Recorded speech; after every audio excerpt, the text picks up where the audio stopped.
आप सभी भाई बहनों को नमस्कार, सुप्रभात। सार्थक government job point YouTube channel आप सभी लोगों का हार्दिक स्वागत करता है। चैनल पर नए हैं, चैनल को सब्सक्राइब करके वीडियो को लाइक कर दें, शेयर कर दें, बेल आइकन दबा करके रख लें ताकि आपको नोटिफिकेशन मिल जाए और आप उसे शेयर कर पाएँ। चलिए खबरों की शुरुआत कर लेते हैं। आप सभी लोगों को सारी महत्वपूर्ण अपडेट दी जाएंगी। कल शाम की वीडियो हम नहीं डाल पाए हैं, उसकी एकमात्र वजह थी कि कल शिक्षा निदेशालय अपने याचियों के लिए हम जो है गए हुए थे किसी कार्यवश, ठीक है ना।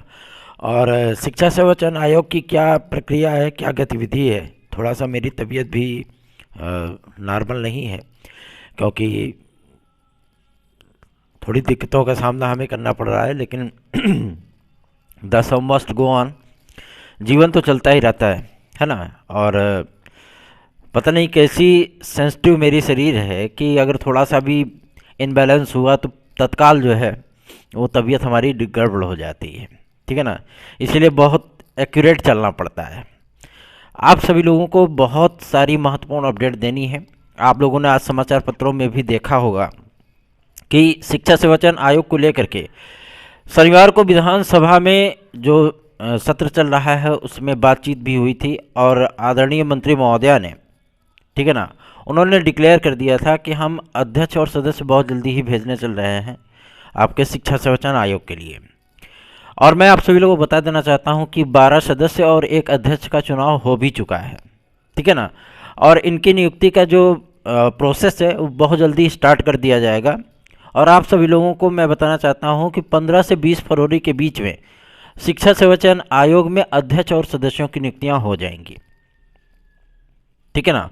और उसके बाद मैं आप सभी लोगों को बताना चाहता हूं कि इनका एग्ज़ाम कैलेंडर जो जारी करेगा आयोग, ठीक है, उस एग्ज़ाम कैलेंडर में आप सभी लोगों को कई महत्वपूर्ण भर्तियों के साथ साथ पुरानी आपकी भर्तियां जो असिस्टेंट प्रोफेसर विज्ञापन संख्या 51 1072 पद के लिए है, जो आपका टीजीटी पीजीटी 4167 पदों के लिए विज्ञापन है, ठीक है ना। इन तमाम विज्ञापनों को लेकर के आप सभी लोगों को एग्ज़ाम शेड्यूल भी देखने के लिए मिल जाएगा। इस बार की टीजीटी पीजीटी 2022 में कंपटीशन पहले की अपेक्षा बहुत ज़्यादा होगा। मैं इसलिए कह रहा हूं क्योंकि उसकी एकमात्र वजह है। वजह यह है कि पदों की संख्या मान लीजिए कि बढ़ा भी दी गई, ठीक है ना, जैसा कि मंत्री महोदया ने कहा है कि हम 5500 पद जोड़ देंगे। फिर भी आप सभी लोगों को जो आवेदन हुए हैं वो वही आवेदन हुए हैं जो कि कुछ नए स्टूडेंट और कुछ जो है आपके 2021 वाले स्टूडेंट हैं। सबके रेशियो पता है, कहाँ कितने नपे तुले क्वेश्चन आते हैं, कैसे तैयारियां करनी होती, कितनी मेरिट जा सकती है। और इस बार की मेरिट तो और भी आपको हाई देखने के लिए मिलेगी। उसकी एकमात्र वजह आप सभी लोगों को बता दूं, कई विद्यार्थियों ने हमसे कहा कि भैया ये तो लोक सेवा आयोग की तर्ज पे होगा, शिक्षा सेवा चयन आयोग पेपर कराएगा तो जाहिर सी बात है क्वालिटी और क्वांटिटी दोनों बढ़ाएगा। मैंने कहा क्वांटिटी की तो मुझे नहीं पता, लेकिन क्वालिटी बढ़ाएगा। और मेरिट जो आप सभी लोगों की 120 125 में 125 जाता है, इस बार ऐसा नहीं होगा। क्यों? क्योंकि आयोग अपना स्तर सुधारेगा। भले ही सब्जेक्ट का ही पेपर होगा, जीएस इस बार इसमें नहीं है 2022 में, लेकिन आप सभी लोगों को काफ़ी सारे परिवर्तन इसमें देखने के लिए मिलने वाले हैं, ठीक है ना। आपके क्वेश्चन के लेवल में थोड़ा सा फर्क देखने के लिए मिलेगा, फिर भी विद्यार्थी जंप कर जाएंगे, कोई दिक्कत नहीं है। 118 119 मेरिट तो जानी ही जानी है, इसलिए आप लोग बेहतरीन तैयारियां शुरू कर दीजिए। रही बात आपके चुनावी आचार संहिता को लेकर के, आज समाचार पत्रों में इस बात की भी आशंका जाहिर की गई है कि चुनावी आचार संहिता लग सकता है। तो चुनावी आचार संहिता आप लोगों की 20 मार्च के बाद ही लगेगी, ठीक है ना। इसके पहले चुनावी आचार संहिता नहीं आने वाली है, ठीक। आप लोग इसके लिए बिल्कुल भी चिंतित ना हो। हम लोगों की जो प्रायोरिटी है वो एलटी ग्रेड जीएससी प्रवक्ता का विज्ञापन जारी कराने के लिए, आपके टीजीटी पीजीटी 2022 के एग्ज़ाम शेड्यूल को लाने के लिए, शिक्षा सेवा चयन आयोग के गठन में अध्यक्ष और सदस्यों की नियुक्ति के लिए, इन तमाम मुद्दों पर हम सभी लोग मुखर हैं। और सबसे बड़ी चीज़ ये है कि अब इससे रिस्पांस भी मिलने लगा है। आप सभी लोगों को मैं बता दूं, जो हमारे यात्रीगण भाई बंधु भी हैं टीजीटी पीजीटी 2016-2021 के संबंध में, मैं उन विद्यार्थियों से भी कहना चाहता हूं, बहुत से विद्यार्थी हैं जो हमारे साथ जुड़े हुए हैं और काफ़ी सारे विद्यार्थी तो ये भी हैं कि रोज़ मैसेज करते हैं, और बहुत से ऐसे भी हमारे भाई बहन हैं जो कि हम पे अमूक भरोसा करके वो हमारे पास मैसेज भी नहीं करते, क्योंकि उन्हें पता है कि भैया हमारे लिए मेहनत कर रहे हैं, प्रयास कर रहे हैं, सफलता मिलेगी तो हमको खुद ही सूचित कर देंगे। इसलिए मैं आप सभी लोगों से कहना चाहता हूं कि आप लोगों के हितों की रक्षा के लिए हम सभी लोग शिक्षा निदेशालय से लेकर के माध्यमिक शिक्षा मंत्रालय तक हर जगह पूरी पंचुअलिटी के साथ आप सभी लोगों के लिए प्रयास कर रहे हैं। सार्थक government job point YouTube channel कि सार्थक भैया आप सभी लोगों के लिए हमेशा ही मुखर रहे हैं, हमेशा ही आप सभी लोगों के लिए प्रयास करते रहे हैं। रही बात आपके शिक्षा सेवा चयन आयोग को लेकर के या आपके टीजीटी पीजीटी 2016-2021 के याचियों के संबंध में, मैं आप सभी लोगों को बता देना चाहता हूं कि 17 से 20 तारीख के बीच में अपर महाधिवक्ता स्तर के लॉयर की नियुक्ति शिक्षा सेवा चयन आयोग में हो जाएगी, और इसमें न्याय विभाग के कर्मचारी भी रहेंगे, अधिकारी भी रहेंगे, ठीक है ना। और ये सारे मैटर, जितनी भी याचिकाएं माध्यमिक शिक्षा सेवा चयन बोर्ड पे दायर हुई थी, वो सारी याचिकाएं उनके पास भेजी जाएंगी। 5 सदस्यीय टीम होगी, उसका वो रिव्यू करेंगे कि हाँ क्या चीज़ें हैं, किस मैटर पे हुआ है, ये कितनी हियरिंग हो चुकी है, कोर्ट का इस पर निर्देश क्या है, ये तमाम चीज़ें करके आप सभी लोगों की फाइनल हियरिंग लगवाई जाएगी।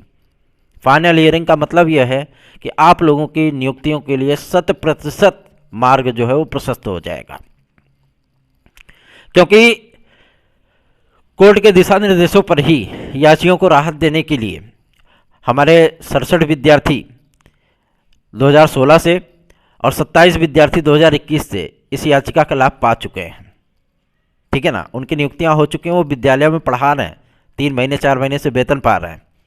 इसलिए मैं आप सभी लोगों से कह रहा हूं कि अगर आप हमारे साथ जुड़ना चाहते हैं तो बिना देर किए सार्थक government job point YouTube channel पर जुड़ जाइए। याद रखिए 9721411385 इस व्हाट्सएप नंबर के जरिए आप हमसे जुड़ सकते हैं, हमारी याचिका से जुड़ सकते हैं। और यदि आप सभी लोगों को हमारे नोट्स चाहिए तो आप 9721411385 पर ही हमसे संपर्क करके हमारे नोट्स भी प्राप्त कर सकते हैं। और नोट्स प्राप्त करने के लिए आप सभी लोगों को एक बात का ध्यान देना होगा कि आप लोग TGT, PGT, LT, GIC, UP constable की अगर आप प्रिपरेशन कर रहे हो और कम समय में अपने पूरे सिलेबस को मथना चाहते हो, दोहराना चाहते हो, डीएसएसबी की तैयारी कर रहे हो, बिहार शिक्षक भर्ती की तैयारी कर रहे हो, बीएड एंट्रेंस की तैयारी कर रहे हो, तो अगर आप चाहते हो तो आप हमारे साथ जुड़ करके हमारे नोट्स को प्राप्त कर सकते हो। टेट सीटेट के लिए भी, सुपर टेट के लिए भी 9721411385। लेकिन इस व्हाट्सएप नंबर पर मैसेज करने से पहले, नोट्स बुक करने से पहले आपको इस बात का संज्ञान होना चाहिए कि आप सभी लोग अगर नोट्स बुक कर रहे हो तो अपना नाम, सब्जेक्ट का नाम, किस मैटर के लिए आपको चाहिए, अपना एड्रेस साफ साफ, गांव का नाम, कस्बे का नाम, तहसील, जिला, पिन कोड, मोबाइल नंबर, ये सारी चीज़ें जो है वो इंक्लूड करके मैसेज किया करें, ठीक है ना। क्योंकि बाद में बहुत ज़्यादा गफलतबाजी हो जाती है, फिर विद्यार्थियों को भी समस्याएं, ऐसे कई मैटर हम लोगों के सामने आते हैं जिसमें विद्यार्थी जो है मैसेज तो कर देते हैं, नोट्स बुक कर लेते हैं, उसके बाद फिर उनका नोट्स ही ऐसे एड्रेस पे जाता है कि मतलब उनको भी दिक्कत, हमको भी दिक्कत। इसलिए कह रहा हूँ कि कम से कम इतनी चीज़ें कंफर्म होनी चाहिए ताकि नोट्स सुगमता से आप सभी लोगों के पास पहुँच जाए, ठीक है। चलिए आगे बढ़ते हैं, बात करते हैं आपके आयु वर्ग की छूट को लेकर के। कैबिनेट की मीटिंग तो फिलहाल हुई नहीं है और अभी तक तो हम लोगों को ही इंतज़ार है कि कैबिनेट की मीटिंग हो। अगर ये कैबिनेट की मीटिंग हो जाती है तो सब कुछ बल्ले बल्ले हो जाएगा, सब कुछ क्लियर हो जाएगा। लेकिन कल की तारीख में हम लोगों की याचिका जो पढ़ने चल रही है उससे हम लोगों को काफ़ी सारी उम्मीदें भी हैं, ठीक है ना। पीसीएस में आयु वर्ग की छूट अर्थात लोक सेवा आयोग की भर्तियों में छूट, ठीक है। साथ ही साथ आपके अन्य डिपार्टमेंट में आयु वर्ग की छूट को लेकर के हम सभी लोग पूरी तरीके से सजग और प्रयासरत हैं और याचिका के माध्यम से कोशिश करेंगे कि हम लोगों को इसमें रिलैक्स बहुत जल्दी ही प्राप्त हो जाए, ठीक है। चलिए आगे बढ़ते हैं। खंड शिक्षा अधिकारी के संबंध में, एलटी और जीआईसी के संबंध में आज आप सभी लोगों को समाचार पत्रों में भी ये मैटर देखने के लिए मिला होगा कि विज्ञापन तैयार है। शैक्षिक अर्हता का विवाद है, ये शेष हो जाए तो तुरंत विज्ञापन जारी कर दिया जाएगा। तैयारियां कंप्लीट हो चुकी हैं। जी हाँ, तैयारियां तो लोक सेवाएं की कंप्लीट हैं, उसमें कोई दो राय नहीं। कैलेंडर में इसको इसीलिए मेंशन किया गया था कि हम मई में इसका पेपर करा लें। ठीक है, क्लियरेंस कब तक मिलेगा ये कोई बताने के लिए तैयार नहीं। मैं बताता हूँ आप सभी लोगों को। क्लियरेंस के लिए आप सभी लोगों को मैं बता दूँ, जिस दिन कैबिनेट की मीटिंग हुई उसी दिन फाइनल हो जाएगा सब कुछ। सब कुछ फाइनल मतलब सब कुछ फाइनल, ठीक है ना। इसमें आप लोगों को चिंतित होने की आवश्यकता नहीं है, निश्चिंत रहें इसके लिए, क्योंकि शैक्षिक अर्हता को लेकर के सिर्फ टीजीटी को लेकर के विवाद है, एलटी में कोई विवाद नहीं है। और एलटी के विज्ञापन इसलिए नहीं जारी हो पा रहा है क्योंकि टीजीटी की नियमावली के थ्रू ही एलटी का विज्ञापन आना है। जो भी जरूरी संशोधन या जो भी उपखंडों को जोड़ा जाना है वो माध्यमिक शिक्षा सेवा अधिनियम में जोड़ा जाना है। और टीजीटी के लिए जाहिर सी बात है कि 2024 में आप सभी लोगों का तदर्थ शिक्षकों के समस्त पदों का विज्ञापन आना है। इसके लिए उनमें कुछ स्पेशल उपखंड भी जोड़े जाने हैं, ठीक है ना। वाई पैराग्राफ आप समझ सकते हैं इसको, ठीक है। तो आप सभी लोगों को मैं बता दूं कि ये सारी चीज़ें क्लियर होंगी जब कैबिनेट की मीटिंग होगी। कैबिनेट की मीटिंग होने के बाद शैक्षिक अर्हता का विवाद हमेशा के लिए समाप्त हो जाएगा। काफ़ी सारी नई डिग्रियों को भी इंक्लूडेड किया गया है, तो जाहिर सी बात है कंपटीशन का लेवल बढ़ेगा, लेकिन इससे आपको परेशान या हताश होने की आवश्यकता नहीं है। आप सभी लोगों को मैं ये भी बताना चाहता हूँ कि ये तमाम चीज़ें आप सभी लोगों के लिए बेनिफिशरी ही होंगी, कोई दिक्कत नहीं होगी आपको, ठीक है, निश्चिंत रहें। UPSSC के माध्यम से भी कुछ सूचनाएं प्राप्त हुई है, मैं आप सभी लोगों को बताना चाहता हूं। आज RO ARO की परीक्षा है, प्रारंभिक परीक्षा, समीक्षा अधिकारी, सहायक समीक्षा अधिकारी। तो आप सभी लोग जो भाई बहन हमारे सेंटरों पे जा रहे हैं एग्ज़ाम देने के लिए, उनको अग्रिम शुभकामनाएं, वो सफल हों और अपनी सफलता को सुनिश्चित कर सकें।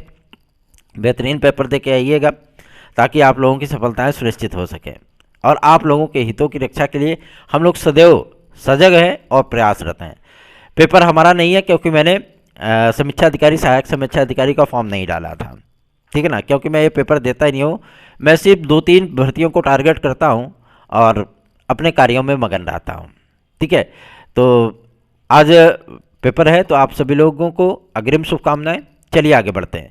UPSSC के माध्यम से आप सभी लोगों को कुछ जानकारियाँ उपलब्ध कराना चाहता हूँ कि आपके जो पेंडिंग रिजल्ट्स हैं, ठीक है ना, जैसे वीडियो एग्ज़ाम हो गया, इसके लिए भी कंफर्मेशन प्राप्त हो चुकी है कि कल की तारीख में ये चीज़ें क्लियर हो जाएंगी कि ये रिजल्ट आपका 15 फरवरी तक आएगा अथवा इसके आगे जाएगा, ठीक है ना, क्योंकि कल की सुनवाई में काफ़ी सारी चीज़ें वो क्लियर होने वाली हैं। EWS के रिजर्वेशन का मामला है 10% का, और ये मामला क्लियर होते ही मान लीजिए कि अगर हाईकोर्ट ने कोई दिशा निर्देश दे दिया UPSSC को, तो उसके आधार पर रिजल्ट आपका जारी कर दिया जाएगा। अदरवाइज अगर ये सुनवाई आगे बढ़ती है तो आपका रिजल्ट भी आगे बढ़ेगा, क्योंकि परीक्षा नियंत्रक और सचिव महोदय का स्पष्ट कहना है कि यदि हम रिजल्ट जारी कर देते हैं, बाद में अगर हाईकोर्ट का कोई दिशा निर्देश आ जाता है तो रिजल्ट में जो है वो घटपट हो जाएगा, है ना। घचमच होने से बेहतर है कि सारी चीज़ें पहले से ही क्लियर रहे, शुद्ध रिजल्ट जारी किया जाए तो ज़्यादा बेहतरीन है, ठीक। और EWS को लेकर के विद्यार्थी मुखर रहे हैं कि हमको भी एज रिलैक्सेशन मिलना चाहिए। आज इस संबंध में हम लोगों ने मुख्य सचिव महोदय को एक ज्ञापन प्रस्तुत करने का निर्णय किया है, क्योंकि उन्हीं की अध्यक्षता में रिपोर्ट बनाई गई थी, उन्हीं की अध्यक्षता में कमेटी का गठन हुआ था और उन्होंने विस्तृत रिपोर्ट शासन को प्रस्तुत की थी। आखिर उस रिपोर्ट को अमल में कब लाया जाएगा, कब विद्यार्थियों को OBC, SC और ST के समक्ष जो है वो रिलैक्स मिलेगा, आयु वर्ग को लेकर के, फीस में लेकर के, मेरिट में लेकर के, कैसी सारी चीज़ें क्लियर की जाएंगी। अब कुछ संस्थान ये करते हैं कि OBC के बराबर EWS के मेरिट को रखते हैं। ये कोई मानक नहीं है, कोई पैमाना नहीं है, ठीक है ना। बहुत सी ऐसी वैकेंसियों में रिजल्ट्स देखे गए हैं। अभी UPSSC का भी आप लोगों ने परिणाम देखा होगा, जिसमें आप सभी लोगों को ये देखने के लिए मिला कि EWS की जो मेरिट है वो OBC के समक्ष रखी गई है, जितनी OBC की उतनी EWS की। तो इस क्राइटेरिया को थोड़ा सा डिफाइन करना पड़ेगा, एक्सप्लेन करना पड़ेगा कि आखिर ये कमज़ोर वर्ग आता किस में है।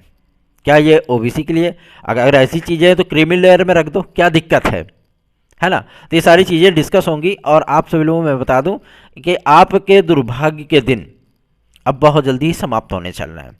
आप सभी लोगों से निवेदन करना चाहूँगा कि आप लोग चैनल को अधिक से अधिक सपोर्ट करिए। और आज से हमारा B.Ed in PRT का महाअभियान जारी होने चल रहा है, शुरू होने चल रहा है। और हम लोगों की कोशिश ये है कि हम लोग इसे हर हाल में, हर कीमत पर प्राप्त कर लें। आप सभी लोगों से भी सहयोग अपेक्षित है। अगर आप लोग बेहतरीन प्रयास करके चैनल को अधिक से अधिक प्रमोट करते हैं तो जाहिर सी बात है हम सभी लोग भी बेहतरीन से बेहतरीन परिणाम आप लोगों तक डिलीवर करने में सफल होंगे। इन्हीं सभी शुभकामनाओं के साथ आज का ये वीडियो हम यहीं समाप्त करेंगे, आपसे विदा लेंगे, क्योंकि बहुत सारे कार्य भी हैं, घरेलू कार्य हमारे खुद के, और आज कई चीज़ों को निपटाना भी है, ठीक है ना। ज्ञापन प्रस्तुत करवाने हैं तो जाहिर सी बात है उसके लिए मैटर भी अच्छे से टाइप करवाना होगा। तब तक के लिए विदा दीजिए और शिक्षा सेवाचयन आयोग को लेकर के चिंता बिल्कुल छोड़ दीजिए। बहुत जल्दी ये सारी चीज़ें आपकी फाइनल होने चल रही हैं। एलटी ग्रेड जीआईसी खंड शिक्षा अधिकारी भी बहुत जल्दी आपका फाइनल होने चल रहा है। ये सार्थक भैया का आप सभी लोगों से पूरी तरीके से वचन है। निश्चिंत रहे, आप लोगों के लिए बेहतरीन कार्य हो रहा है। धन्यवाद।